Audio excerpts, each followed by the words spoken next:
ឱសថបុរាណខ្មែរជារូបមន្តសំពីដូនតាខ្មែរមកបាទដោះស្រាយបញ្ហារលាកថ្លើមជាតិពុលក្នុងថ្លើមមេរោគថ្លើមបញ្ហាថ្លើមបេបញ្ហាកាពះវៀននិងបញ្ហាតម្រងនោមយ៉ាងពូកែស័ក្តិសិទ្ធិ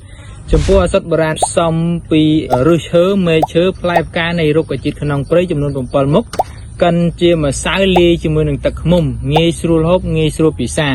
រសជាតិឆ្ងាញ់បងប្អូនណារសជាតិឆ្ងាញ់មិនពិបាកលេបមិនពិបាកដាំទឹកឆុងទឹកទេសម្រាប់បងប្អូនដែលរវល់រស់ស៊ីអត់មានពេលដាំទឹកអត់មានពេលឆុងទឹកណាបងប្អូនរកថ្នាំនេះគឺត្រូវហើយដួសហូបតែម្ដងត្រឹមតែមួយសាពេលព្រឹកមួយសាពេលល្ងាចដោះស្រាយបញ្ហាកាពះវៀនបញ្ហាថ្លើមនិងបញ្ហាតម្រងនោមយ៉ាងពូកែស័ក្តិសិទ្ធិចំពោះសាកសីដែលបានប្រើកន្លងមកបងប្អូនណា100នាក់មាន99នាក់ហើយដែលប្រើត្រូវបងប្អូនណាចំពោះឱសថបុរាណនេះគឺពូកែស័ក្តិសិទ្ធិមែនទែនសម្រាប់បងប្អូនដែលនិយមគាំទ្រឱសថបុរាណ